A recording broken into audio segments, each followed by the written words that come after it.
প্রচণ্ড গরমে টাইফয়েড কেন বাড়ে? চলুন প্রথম আলোর একটি রিপোর্টের আলোকে এর কারণ আর সমাধানগুলো চটজলদি জেনে নিই।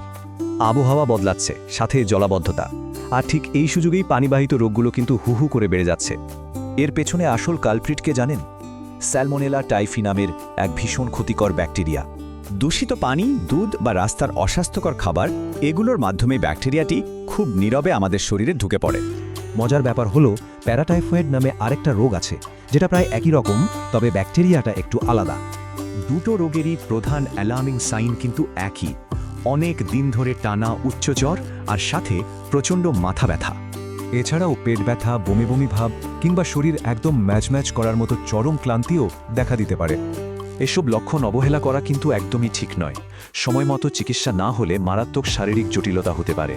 তাই দেরি না করে দ্রুত চিকিৎসকের কাছে যেতে হবে, আর কনফার্ম হতে ব্লাড কালচার টেস্ট করানো মাস্ট। রোগ ধরা পড়লে ডাক্তারের পরামর্শে সঠিক অ্যান্টিবায়োটিকের কোর্স শুরু করতে হবে। মাথায় রাখবেন, টাইফয়েডের অ্যান্টিবায়োটিক একটু বেশি মাত্রায় দেওয়া হয়, আর কোর্সটা কিন্তু বেশ লম্বা সময় ধরে চলে। ঢাকা মেডিকেলের ডক্টর শাহনুর শারমিন বলেছেন, এ সময় ধৈর্য রাখতে হবে। নিজে নিজে ডাক্তারি করা একেবারেই নিষেধ। আচ্ছা, তো প্রতিকারের চেয়ে প্রতিরোধী তো ভালো, তাই না? আর এর উপায়গুলো কিন্তু আমাদের দৈনন্দিন অভ্যাসের মধ্যেই আছে। প্রতিদিন বিশুদ্ধ পানি পান করা আর স্বাস্থ্যসম্মত পরিষ্কার খাবার খাওয়ার কোনো বিকল্প নেই। বিশেষ করে এই প্রচণ্ড গরমে রাস্তার খোলা খাবার বা রেস্তোরাঁর খাবার যতটা সম্ভব এড়িয়ে চলাই বুদ্ধিমানের কাজ। এর পাশাপাশি আগেভাগেই টাইফয়েডের টিকা নিয়ে রাখাটা কিন্তু বেশ দারুণ এবং পরীক্ষিত একটা উপায়। সবশেষে একটাই প্রশ্ন রেখে যাই: প্রতিদিনের জীবনে বিশুদ্ধ পানি আর নিরাপদ খাবার কি আমরা সত্যি নিশ্চিত করছি?